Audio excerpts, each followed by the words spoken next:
Mon téléphone s'est allumé à 11h47 cette nuit-là avec une alerte bancaire que je n'étais jamais censé voir. 9600 $ avaient été débités par une agence de voyage pour Rome, Florence et Venise. Je m'appelle Victoria Whitman.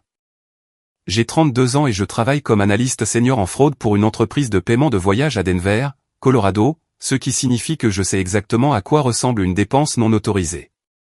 Mais rien ne vous prépare à voir votre propre nom de famille y être associé.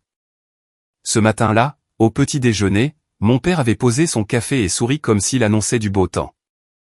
Il a dit, nous avons réservé un voyage en Italie. Juste nous 5. Tu comprends, n'est-ce pas? J'ai regardé autour de la table. 5 d'entre eux. Pas moi. Ma mère continuait à beurrer sa tartine. Ma sœur fixait son téléphone. Mon frère a haussé les épaules comme si mon absence était déjà une affaire réglée. J'ai hoché la tête une fois et dit, oui, d'accord. Je n'ai pas argumenté. Je n'ai pas supplié. Je n'ai pas demandé pourquoi la fille qui avait couvert des factures d'urgence, des franchises médicales, des acomptes d'hôtel et des prêts temporaires pendant des années n'était soudainement plus assez de la famille pour l'Italie. Je suis juste allé travailler, rentrer à la maison, dîner tranquillement, et les ai laissés croire que j'avais accepté. Puis l'alerte est arrivée. 9600 $, ma carte. Leurs vacances de rêve. Et quand j'ai ouvert les détails de la transaction, j'ai vu quelque chose qui m'a glacé les mains.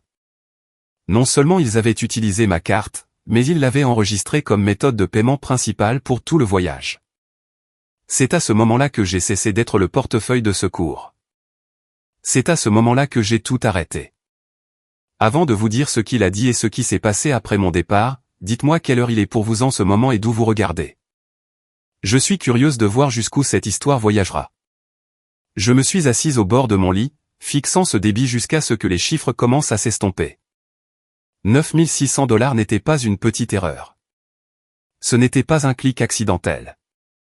Ce n'était pas le genre de débit que quelqu'un fait sans savoir exactement à quelle carte il est lié. J'ai ouvert le reçu de l'agence de voyage, et il était là, noir sur blanc, 5 passagers, 2 acomptes d'hôtel, des laissez-passer ferroviaires internationaux et une visite gastronomique privée à Rome. J'ai lu les noms lentement, me punissant presque avec chacun d'eux, Richard Whitman, Helen Whitman, Madison Whitman, Ryan Whitman, Brooke Carter. 5 personnes. Ma famille, plus la fiancée de mon frère. Pas Victoria Whitman, la fille dont la carte était apparemment assez bonne pour financer les vacances, mais pas assez bonne pour y être invitée. Pendant quelques minutes, je n'ai rien fait. J'ai écouté le faible bruit en bas, un placard qui se fermait, ma mère riant de quelque chose à la télévision, la voix de mon père portant dans le couloir comme s'il possédait encore chaque pièce de la maison. Puis j'ai ouvert mon application bancaire. Mon pouce a plané sur le bouton de gel. L'ancienne version de moi serait descendue, leur aurait montré l'alerte et aurait attendu une explication. L'ancienne version de moi aurait accepté une excuse tordue comme « nous allions te rembourser » ou « tu aides toujours avec les grandes choses familiales » ou « ne rends pas ça moche ». Mais j'avais passé trop d'années à traduire le manque de respect en malentendu. Ce n'était pas de la confusion. C'était un choix. Alors j'ai bloqué la carte.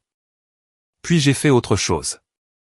J'ai changé le mot de passe sur chaque compte partagé lié à mon nom, l'abonnement familial de streaming, le profil de récompense hôtelière que mon père utilisait pour les points, le compte de location de voiture, l'adhésion au salon de l'aéroport.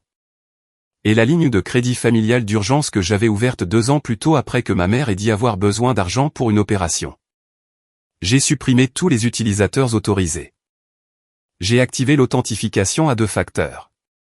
Puis j'ai téléchargé chaque reçu, chaque demande Venmo, chaque courriel où mon père avait écrit « Mets ça sur la tienne pour l'instant, Vic. Je te rembourserai la semaine prochaine. » La semaine prochaine était devenue le mois prochain. Le mois prochain était devenu jamais. À minuit, j'avais un dossier sur mon ordinateur portable intitulé « Dépenses familiales non autorisées ». Je ne savais pas encore si j'en aurais besoin, mais quelque chose en moi savait que mon père ne s'excuserait pas le premier. Il attaquerait le premier. Il l'a toujours fait. Vers minuit 20, mon téléphone a vibré à nouveau. Cette fois, c'était un débit refusé, 1450 $, une surclassement d'hôtel à Florence. J'ai fixé le mot refusé. Et pour la première fois de la journée, j'ai souri. Ce n'était pas un sourire joyeux. C'était le genre de sourire que l'on fait quand une porte verrouillée garde enfin les bonnes personnes à l'extérieur. Puis un autre refus est arrivé, 620 $ pour un service de livraison de bagages, puis 389 $ pour une assurance voyage. Ils essayaient toujours de construire leurs vacances parfaites avec mon argent, et ils n'avaient aucune idée que la fondation venait de disparaître. J'ai posé mon téléphone face vers le bas et suis allé à la salle de bain, j'ai éclaboussé de l'eau froide sur mon visage et je me suis regardé dans le miroir. Je m'attendais à me sentir coupable. Je m'attendais à ce nœud familier dans mon estomac, celui qui apparaissait toujours chaque fois que je décevais ma famille. Mais au lieu de cela, je me sentais lucide. Pas calme. Exactement. Lucide. Comme une fenêtre s'était ouverte dans ma poitrine. Je savais que le lendemain matin serait horrible. Je savais que mon père exigerait des réponses. Je savais que ma mère me traiterait d'égoïste de cette voix douce et déçue qui me brisait plus vite que n'importe quel cri. Je savais que Madison ferait semblant d'être choquée, même si elle savait probablement depuis des semaines que j'étais laissé pour compte. Et Ryan, mon frère, trouverait un moyen de faire croire que je ruinais le premier voyage en Europe de sa fiancée. Mais cette fois, j'avais des faits, pas des sentiments, pas des accusations. Des faits. Avant de dormir, j'ai appelé le service antifraude de la banque. J'ai utilisé la voix prudente que j'utilise au travail, celle qui ne tremblait pas même quand les clients criaient. J'ai expliqué qu'un membre de ma famille avait utilisé ma carte sans permission pour des achats de voyages internationaux. Le représentant m'a demandé si je voulais déposer une contestation. J'ai regardé vers la porte de ma chambre, entendant le rire de mon père monter les escaliers. J'ai dit « oui », et je veux que la carte soit remplacée. Lorsque l'appel a pris fin, je n'ai pas pleuré. Je n'ai pas fait les 100 pas. Je me suis assise là dans le noir et j'ai réalisé quelque chose de douloureux mais utile, l'amour sans respect peut devenir un plan de paiement auquel vous n'avez jamais adhéré, et ma famille avait perçu des intérêts pendant des années. Le lendemain matin, le petit déjeuner a semblé presque normal au début. Mon père était assis en bout de table dans sa robe de chambre marine, faisant défiler son téléphone avec l'expression sérieuse qu'il portait lorsqu'il faisait semblant de gérer des choses importantes. Ma mère a versé du café dans la tasse qui disait « Meilleure maman du monde », un cadeau que je lui avais acheté il y a 3 fêtes des mères.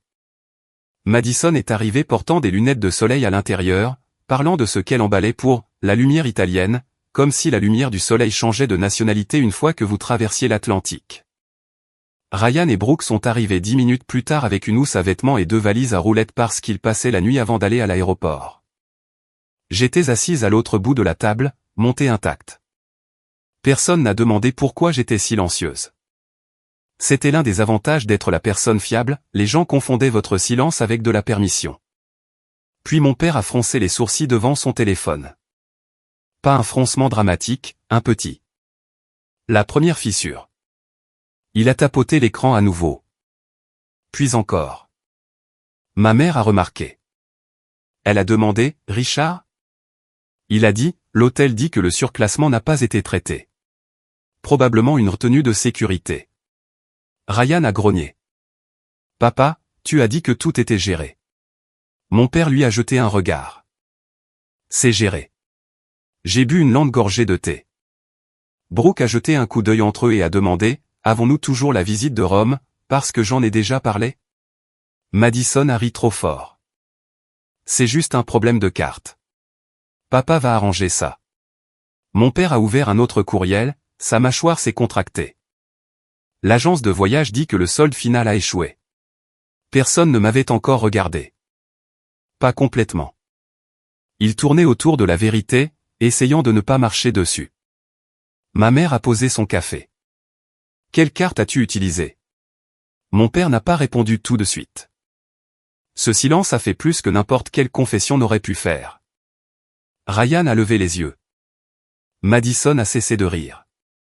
Le visage de Brooke a changé en premier, parce qu'elle était l'étrangère, et les étrangers voient souvent la laideur familiale avant que les membres de la famille ne l'admettent. « Richard », a dit ma mère à nouveau, plus doucement maintenant. « Quelle carte as-tu utilisée ?» Mon père s'est raclé la gorge. J'ai presque ri. Carte familiale. C'est ainsi qu'il appelait ma carte de crédit quand il en avait besoin et ma dépense personnelle quand la facture arrivait à échéance. J'ai posé ma tasse doucement. Il n'y a pas de carte familiale. Toutes les têtes se sont tournées vers moi. Les yeux de mon père se sont plissés. Victoria, pas maintenant. J'ai dit, en fait, il me semble que c'est le moment exact. Madison s'est penché en arrière sur sa chaise. Attends, c'était ta carte. Je l'ai regardée. Tu ne savais pas? Sa bouche s'est ouverte, puis refermée. C'était une réponse suffisante. Ryan s'est frotté le front. Allez, Vic. Ne fais pas toute une histoire. Je me suis tourné vers lui. Toute une histoire, c'est d'exclure quelqu'un d'un voyage et d'utiliser sa carte pour le payer. Brooke a murmuré, tu n'étais pas invité. La pièce est devenue silencieuse d'une manière qui a finalement semblé honnête. Mon père a repoussé sa chaise. Personne n'a rien utilisé malicieusement. Tu as déjà aidé pour des voyages en famille. J'ai dit, quand j'y allais, ou quand j'étais d'accord. Il a claqué, nous allions te rembourser. J'ai demandé, quand? Avant ou après Florence? Son visage a rougi. Ma mère est intervenue avec cette voix douce et dangereuse. Victoria, ton père est sous stress. Ce voyage signifie beaucoup pour tout le monde. Pourrais-tu s'il te plaît ne pas l'embarrasser devant Brooke? Ce fut le moment où j'ai réalisé qu'ils n'étaient pas contrariés parce qu'ils m'avaient volé. Ils étaient contrariés parce que j'avais rendu le vol gênant.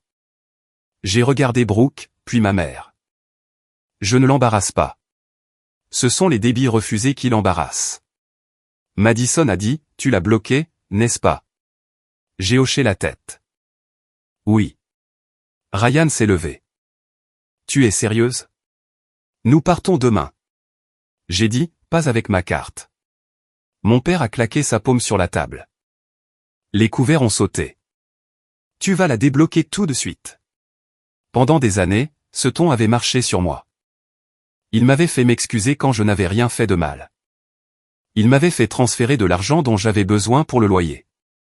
Il m'avait fait rester assise tranquillement pendant que mes frères et sœurs profitaient de choses que je payais.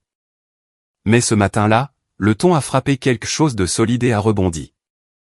J'ai dit, non, un seul mot, sans explication. Mon père a regardé fixement comme s'il m'avait entendu parler une autre langue. Excuse-moi. J'ai répété, non. J'ai déposé une contestation. J'ai supprimé tous les utilisateurs autorisés. J'ai changé les mots de passe. Tout débit que vous tenterez à partir de maintenant échouera. Le visage de Madison est devenu pâle. Ryan a juré entre ses dents. Brooke s'est lentement laissé tomber sur une chaise.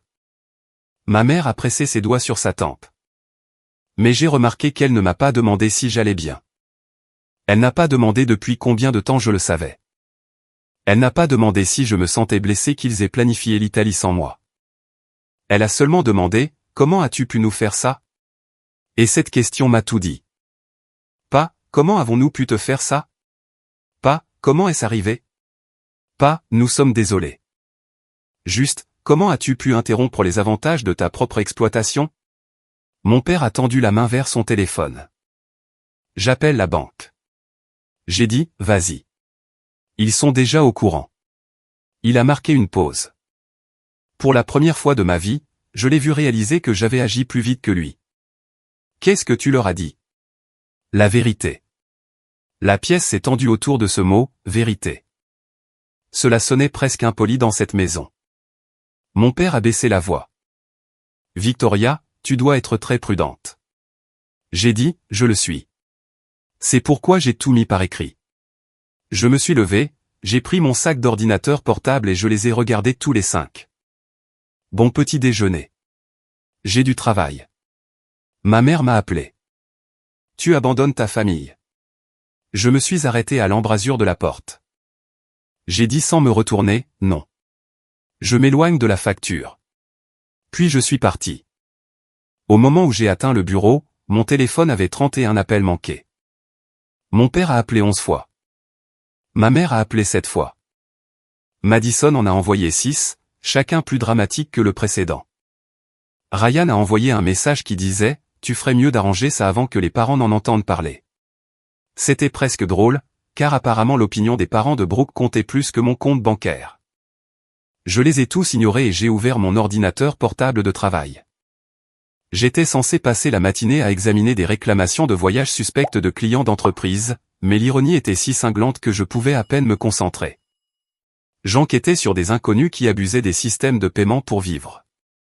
Et d'une certaine manière, j'avais manqué la fraude assise en face de moi au petit déjeuner. À 10h14, j'ai reçu un courriel de l'agence de voyage avec pour objet « Problème de paiement urgent, Whitman, forfait Italie ». Parce que la réservation avait été faite en utilisant mon courriel des années plus tôt pour un voyage en famille à San Diego, leur système me répertoriait toujours comme contact financier. Mon père n'avait même pas pris la peine de changer cela. J'ai ouvert le courriel et j'ai vu l'itinéraire complet, surclassement en classe affaires pour mes parents, hôtel de charme, transfert privé, un déjeuner dans un vignoble près de Florence, une promenade en gondole à Venise, une visite anticipée du Vatican.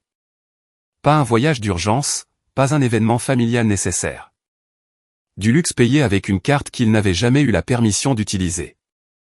J'ai transféré le courriel dans mon dossier personnel et j'ai répondu par une seule phrase, « Je n'ai pas autorisé cet achat et ne serai pas responsable de tout solde restant. » Puis j'ai appelé l'agence directement.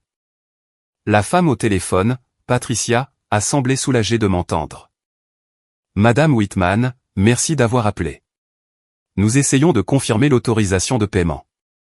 Votre père nous a dit que vous aviez approuvé le débit familial. » J'ai fermé les yeux. C'était ça. Pas un malentendu. Un mensonge avec mon nom dessus. J'ai dit, je ne l'ai pas approuvé. Patricia est restée silencieuse une seconde, puis a adopté un ton professionnel. Compris. Je mettrai à jour le dossier. Sans méthode de paiement valide, les retenues d'hôtel et les visites guidées pourraient être annulées dans les 24 heures. Veuillez envoyer cela par écrit. J'ai dit, bien sûr. Après l'appel, je suis allé dans la salle de pause et j'ai trouvé mon amie la plus proche, Nathalie Brox, en train de faire réchauffer de la soupe au micro-ondes. Nathalie était l'une des rares personnes à connaître des bribes de ma situation familiale, mais pas tout. Elle a jeté un coup d'œil à mon visage et a dit, « Qui est mort ?» J'ai dit, « Ma patience. » Elle m'a suivi dans une petite salle de conférence, et je lui ai tout raconté, l'annonce du petit déjeuner, l'alerte bancaire, le blocage de la carte, l'itinéraire italien, le mensonge. Nathalie a écouté sans m'interrompre, c'est pourquoi je lui faisais confiance. Quand j'ai eu fini, elle n'a pas dit, mais c'est ta famille. Elle n'a pas dit, peut-être qu'il voulait bien faire. Elle a dit, Victoria, ils ne t'ont pas seulement exclu, ils t'ont incluse dans le budget. Cette phrase a eu plus d'impact que je ne m'y attendais. Ils m'ont incluse dans le budget. Pas comme une fille, mais comme une méthode de paiement. Nathalie s'est penchée en avant. As-tu des copies de tout ? J'ai hoché la tête. Reçu, courriel, débit refusé, référence de contestation bancaire. Bien. Ne discute pas par émotion, discute par documentation. C'est pourquoi Nathalie était le genre d'amie dont tout le monde avait besoin. Elle ne s'est pas contentée de me réconforter. Elle m'a rappelé qui j'étais. Vers midi, mon père a envoyé un message, « Appelle-moi avant de détruire cette famille pour de l'argent. » Je l'ai fixé longtemps. Puis j'ai répondu, « Tu as planifié un voyage en famille sans moi et tu as utilisé ma carte pour le payer. » La destruction n'a pas commencé avec ma limite. Il n'a pas répondu pendant 8 minutes. Puis il a envoyé, « Tu agis comme une enfant. » Je lui ai envoyé une capture d'écran du débit de 9600 $. Puis une capture d'écran du courriel de Patricia confirmant qu'il avait affirmé que j'avais approuvé. Puis j'ai écrit, « Ne contacte pas ma banque, mon employeur, ou l'agence de voyage en prétendant avoir mon autorisation. » Tout est documenté. La bulle de saisie est apparue, a disparu, et réapparue. Finalement, il a écrit, « Nous en discuterons à la maison. » J'ai répondu, « Non, nous en discuterons à 6 heures du soir avec tout le monde, y compris Brooke, parce que son nom est sur un voyage dont elle mérite de connaître la vérité. » C'était la première fois que je choisissais la pièce au lieu d'y être acculé. À 5h40, je suis rentré chez moi, les mains fermes sur le volant. Le ciel au-dessus de Denver virait alors derrière les montagnes, mais je l'ai à peine remarqué. Je ne répétais pas un discours. Je me rappelais de ne pas me recroqueviller. Quand je suis entré dans la maison, tout le monde était déjà dans le salon. Mon père se tenait près de la cheminée. Ma mère était assise rigidement sur le canapé. Madison semblait furieuse. Ryan évitait mes yeux. Brooke avait l'air de quelqu'un à qui on avait raconté 3 versions différentes de la même histoire et qui n'en croyait aucune. J'ai posé mon ordinateur portable sur la table basse et l'ai connecté à la télévision.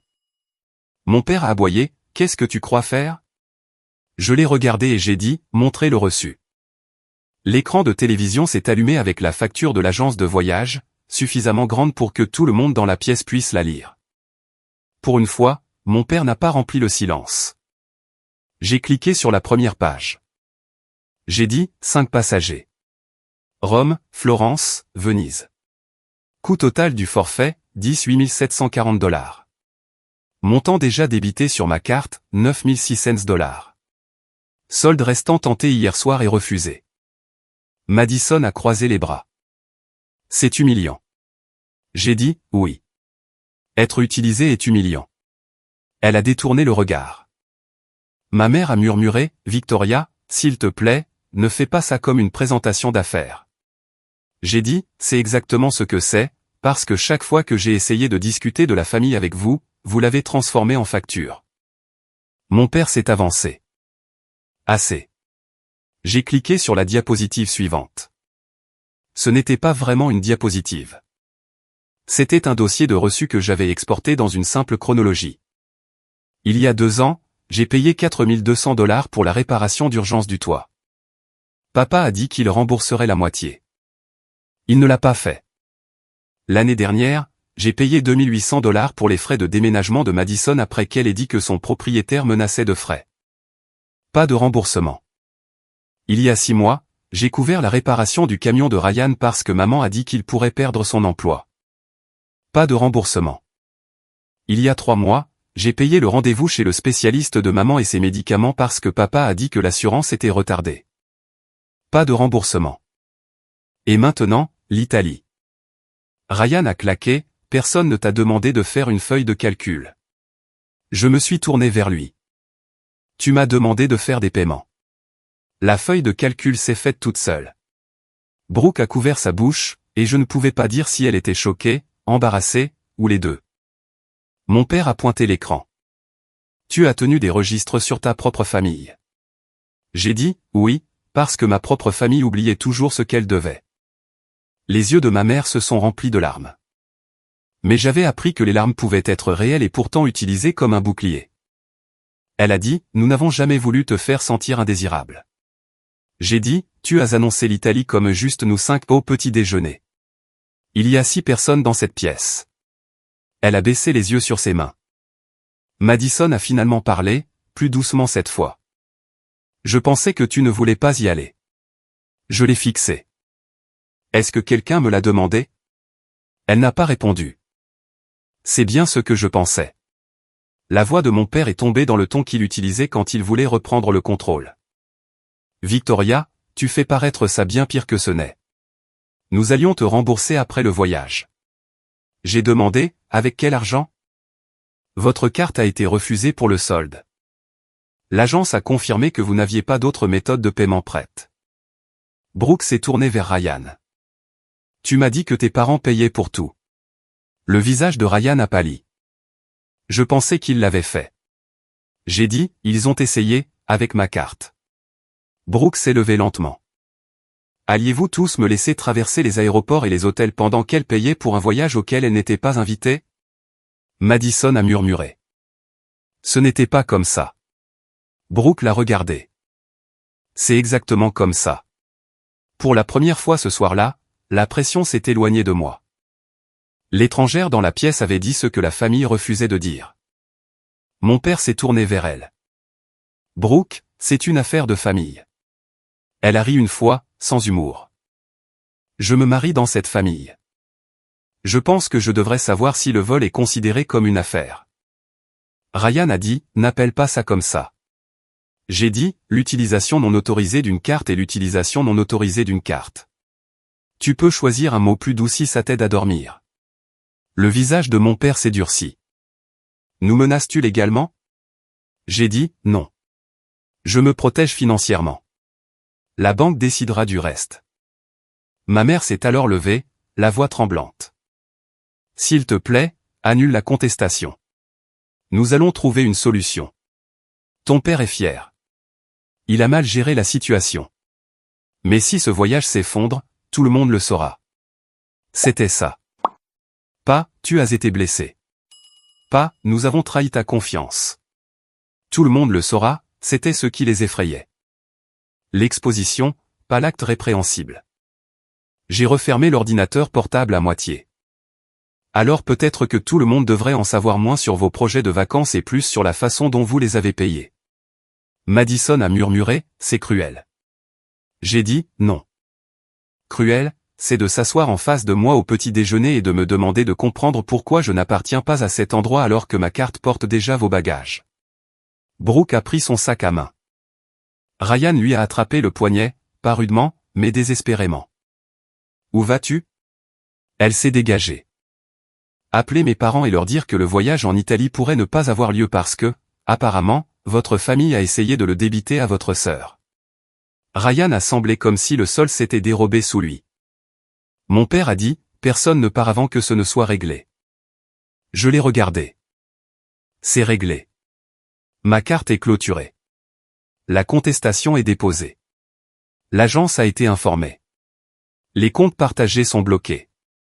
Si vous voulez l'Italie, vous devrez la payer vous-même. Les larmes de ma mère ont finalement coulé. Après tout ce que nous avons fait pour toi. Cette phrase a presque fonctionné. Elle a touché la vieille blessure. L'enfant en moi qui voulait toujours l'approbation. Mais ensuite j'ai regardé l'écran, montrant toujours des années de paiement, et j'ai réalisé quelque chose. Ils avaient fait beaucoup de choses pour moi quand j'étais jeune. Oui, ils m'avaient élevé, nourri, conduit à l'école, acheté des manteaux d'hiver. Mais la parentalité n'était pas un prêt qui arrivait à maturité lorsque l'enfant devenait utile. J'ai pris une inspiration. M'élever était votre responsabilité. Financer votre style de vie n'est pas la mienne. Personne n'a parlé. Mon père m'a regardé comme s'il ne me reconnaissait pas. Peut-être que non. Peut-être qu'il n'avait jamais rencontré la version de moi qui pouvait dire non sans s'excuser. J'ai rangé mon ordinateur portable dans mon sac. À la porte, ma mère a dit, si tu pars maintenant, n'attends pas de cette famille qu'elle te pardonne. J'ai regardé en arrière. Ce n'est pas moi qui ai besoin de pardon ce soir. Puis je suis sorti, pas dans ma chambre, pas pour me cacher, mais hors de la maison. J'ai passé cette nuit dans l'appartement de Nathalie sur son canapé, enveloppé dans une couverture, tandis que mon téléphone vibrait presque à mort sur la table basse. Nathalie a fait du thé et n'a rien dit pendant un moment, ce qui était exactement ce dont j'avais besoin. Vers minuit, Brooke m'a envoyé un message. Je m'attendais à de la colère. Au lieu de cela, elle a écrit « Je suis désolé. Je ne savais pas, Ryan dit que ta famille arrangera ça demain, mais je ne veux pas faire partie de quelque chose de malhonnête. Ça va ?»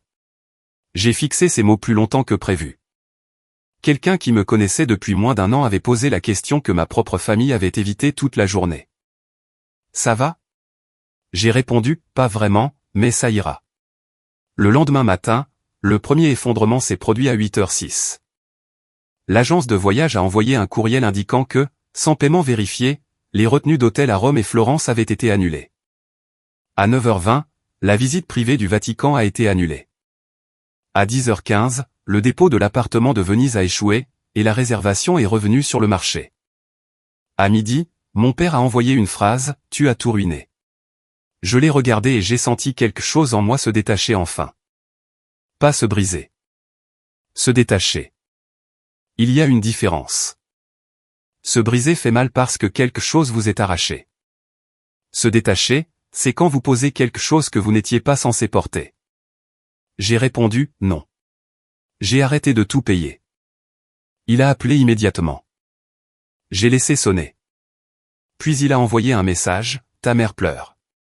J'ai répondu, moi aussi quand j'ai réalisé que tu utilisais ma carte. P. Personne ne m'a demandé de mes nouvelles. Il n'a pas répondu à cela.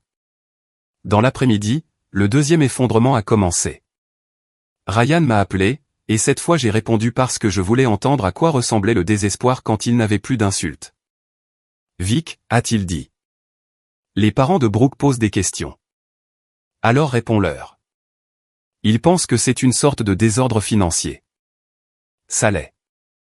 Il a expiré brusquement. Tu ne comprends pas. Ça me fait paraître mal. J'ai presque ri.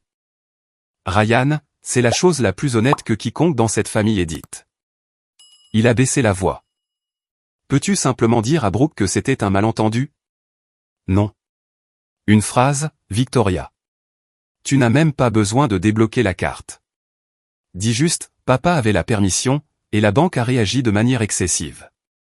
Je me tenais dans la cuisine de Nathalie, regardant la rue en contrebas, étonné de la facilité avec laquelle le mensonge lui venait.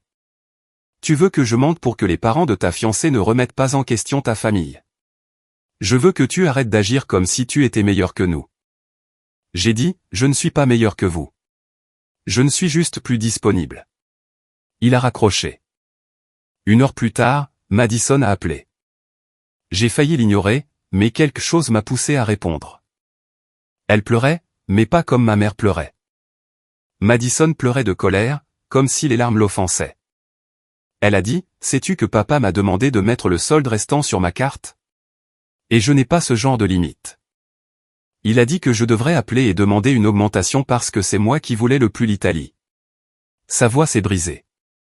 Il a dit que tu étais toujours difficile, mais qu'au moins tu étais utile. C'était ça. La phrase qui aurait dû me détruire. Au lieu de cela, elle a confirmé le diagnostic, utile. C'était le rôle.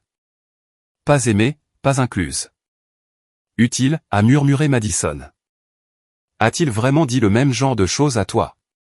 J'ai dit, pendant des années. Elle a commencé à pleurer plus fort. Je ne l'ai pas réconfortée immédiatement. Non pas parce que je voulais être cruel, mais parce que j'avais passé toute ma vie à me précipiter pour adoucir les conséquences pour des gens qui n'avaient jamais adouci les leurs pour moi. Finalement, j'ai dit, Madison, je suis désolé qu'il se soit retourné contre toi, mais j'ai besoin que tu comprennes quelque chose. C'est ce qui arrive quand la personne utilisée s'éloigne. Les personnes qui utilisent cherchent quelqu'un d'autre. Elle a reniflé. Alors, qu'est-ce que je suis censé faire? Dire non? Elle a ri amèrement. Tu fais ça à l'air facile. J'ai dit, ce n'était pas facile. C'était juste nécessaire. Cette nuit-là, je suis rentré à la maison avec Nathalie qui attendait dans la voiture dehors. Je n'y suis pas allé pour discuter. J'y suis allé pour récupérer des documents, mon passeport et les quelques affaires dont j'aurais besoin pendant que je décidais où rester définitivement. Ma mère m'a rencontré dans le couloir. Elle semblait plus petite d'une certaine manière, non pas parce qu'elle avait changé, mais parce que j'avais cessé de voir sa déception comme un verdict.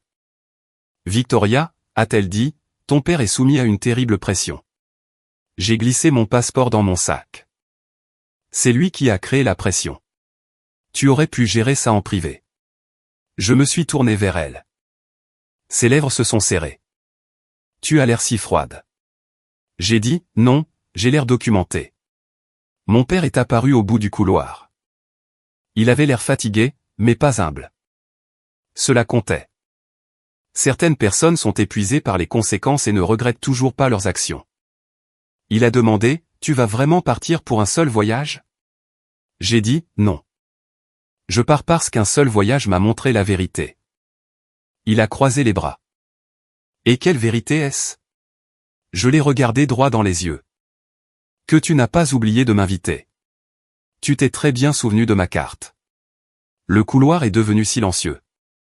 Ma mère a détourné le regard en premier. Mon père n'a pas parlé. Je suis passé devant lui, suis allé dans ma chambre, ai fait une valise et suis parti avec mon passeport dans la poche avant. Pour la première fois, je n'ai attendu personne pour m'arrêter gentiment. Il ne savait m'arrêter qu'avec la culpabilité. Et la culpabilité n'avait plus mon adresse. L'effondrement final s'est produit le 2e jour, à peine moins de 48 heures après que j'ai bloqué la carte. Brooke a annulé entièrement sa participation. Ses parents ont appelé Ryan et lui ont dit qu'ils étaient préoccupés par la transparence financière, ce qui était un langage poli pour « nous ne confions pas notre fille à une famille qui ment sur l'argent ». Madison a refusé de demander une augmentation de sa limite de crédit. Ma mère a essayé de réserver des hôtels moins chers, mais sans les acompter avec la flambée des tarifs internationaux, le nouveau total était plus élevé que le forfait original. Mon père a appelé 2 parents à l'aide. L'un a dit « non ». L'autre a demandé « pourquoi allez-vous en Italie si vous ne pouvez pas vous le permettre ?» Cette question a fait ce que ma douleur n'aurait jamais pu faire. Elle l'a embarrassée. Le soir, le voyage en Italie a été officiellement annulé. Pas reporté. Annulé. La discussion de groupe qui avait autrefois été pleine de rappels de passeports et de listes de colisage est devenue un champ de bataille de blâme. Ryan a blâmé mon père.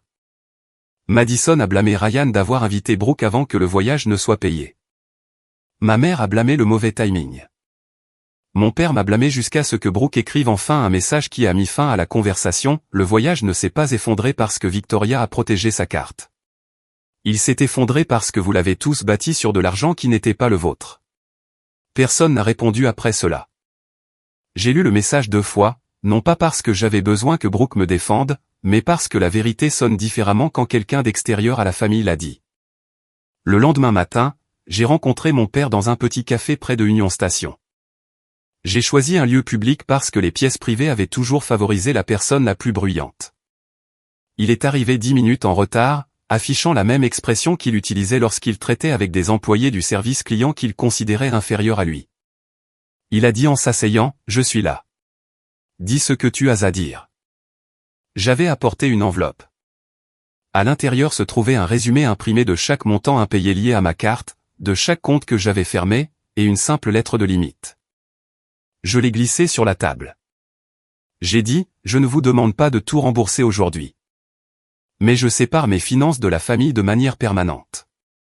Vous n'utiliserez pas mon nom, ma carte, mon courriel, mes comptes de récompense, mon adresse ou mes informations d'emploi pour aucun achat, application, réservation ou prêt. Si quelqu'un le fait, je le signalerai immédiatement. » Son visage s'est contracté. « Tu signalerais ton propre père ?» J'ai dit, « J'ai déjà signalé un débit non autorisé. » Le titre de la personne qui l'a fait ne change pas l'action. Il a regardé par la fenêtre. Pendant une seconde, j'ai pensé qu'il pourrait enfin dire qu'il était désolé. Pas parce qu'il avait été pris. Pas parce que l'Italie s'était effondrée.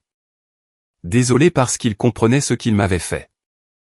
Au lieu de cela, il a dit, « Tu as changé. » J'ai hoché la tête. Oui. Tu te souciais de cette famille. Ça a fait mal. Je ne ferai pas semblant que non. Mais la douleur ne signifiait pas qu'il avait raison. Je me souciais tellement que j'ai confondu être nécessaire avec être aimé. Il m'a regardé alors, et pour la première fois, il n'a pas eu de réponse rapide. J'ai continué, « Je ne vous coupe pas les ponts parce que je vous déteste. Je coupe la partie de cette relation où l'accès à moi signifie l'accès à mon argent. » Il a tapoté l'enveloppe avec un doigt. « Ta mère pense que tu nous punis. Maman pense que toute limite qui l'incommode est une punition. » Sa bouche s'est contractée. C'est injuste. L'Italie aussi. Nous sommes restés assis en silence tandis que les navetteurs passaient autour de nous avec des cafés et des sacs d'ordinateurs portables, vivant des vies ordinaires qui n'avaient rien à voir avec le petit naufrage à notre table. Finalement, mon père s'est levé. « Je ne sais pas quand ta mère sera prête à te parler. » J'ai pris ma tasse. C'est son choix. « Et si nous ne t'invitons pas pour Thanksgiving ?» J'ai souri, non pas parce que c'était drôle, mais parce que la menace était devenue si petite. Alors je n'aurais pas à apporter ma carte. Il est parti sans me serrer dans ses bras, sans s'excuser, sans prendre l'enveloppe. Mais il m'avait entendu, et c'était suffisant pour ce jour-là. 2 semaines plus tard, j'ai signé un bail pour un appartement d'une chambre près de la rivière. Ce n'était pas chic. La cuisine était petite et la fenêtre de la chambre donnait sur un mur de briques. Mais chaque facture portait mon nom, et seulement mon nom. J'ai acheté une table de salle à manger bon marché, un nouvel ensemble de serviettes et une boîte de sécurité pour mes documents importants. Nathalie m'a aidé à monter des cartons. Et quand nous nous sommes finalement assises sur le sol, mangeant des plats à emporter dans des contenants en carton, elle a levé sa canette de soda et a dit, à ne pas être incluse dans le budget. J'ai ri pour la première fois en ce qui semblait des mois. 1 mois après, Madison a demandé à me rencontrer. J'ai failli dire non, mais la curiosité l'a emporté. Nous avons marché dans un parc un samedi matin froid, toutes les deux les mains enfoncées dans les poches de nos manteaux. Elle s'est excusée. Pas parfaitement, pas dramatiquement, mais spécifiquement. Elle a dit qu'elle savait pour l'Italie avant le petit déjeuner. Elle a dit qu'elle avait supposé que je m'en remettrais parce que je le faisais toujours. Elle a dit que de voir papa se tourner vers elle pour de l'argent lui avait fait comprendre des choses qu'elle n'avait pas voulu voir. J'ai écouté. Puis je lui ai dit que le pardon était possible, mais que l'accès n'était pas automatique. Elle a hoché la tête. C'était la première conversation honnête que nous ayons jamais eue. Ryan ne s'est pas excusé. Ma mère a envoyé une carte d'anniversaire sans argent à l'intérieur et sans culpabilité écrite entre les lignes, ce qui était un progrès à sa manière étrange. Mon père est resté silencieux pendant des mois. Puis un jour, il m'a envoyé un chèque de 5 cents avec un mot qui disait « Premier paiement ». Pas d'excuses, pas d'explication, juste ces 2 mots. Je l'ai déposé, non pas parce que 500 $ réglait quoi que ce soit, mais parce que la responsabilisation doit commencer quelque part, même quand elle arrive en retard et mal habillée. Je ne suis jamais allé en Italie avec eux. Mais le printemps suivant, j'ai réservé un voyage solo au Portugal en utilisant des points d'une carte que seul moi contrôlais. Quand l'alerte bancaire est arrivée, j'ai souri. Cette fois, le débit était le mien, le choix était le mien, le siège était le mien, et personne au petit déjeuner n'avait à décider si j'y avais ma place. Avec le recul, j'ai appris quelque chose que j'aurais aimé comprendre plus tôt, certaines familles ne réalisent pas qu'elles vous ont transformé en ressource tant que la ressource ne s'épuise pas. Ils peuvent qualifier votre limite d'égoïste parce qu'ils ont profité de votre silence. Ils peuvent qualifier vos dossiers de cruels parce que votre mémoire menace leur version des événements. Mais l'amour qui exige que vous disparaissiez, payiez et restiez silencieux n'est pas l'amour dans sa forme la plus saine. Parfois, la leçon la plus éducative que la vie vous offre est la littératie financière enveloppée dans la douleur émotionnelle. Gardez des registres, protégez vos comptes, séparez la générosité de l'obligation, et ne laissez jamais la culpabilité devenir le mot de passe de quelqu'un d'autre. Si vous êtes la personne à qui on s'attend toujours à comprendre, à couvrir, à pardonner, à payer, posez-vous une question avant de dire oui à nouveau, vous appellerait-il encore famille si vous cessiez d'être utile? Et si vous étiez Victoria, leur pardonneriez-vous ou partiriez-vous sans vous retourner? Faites-le moi savoir dans les commentaires.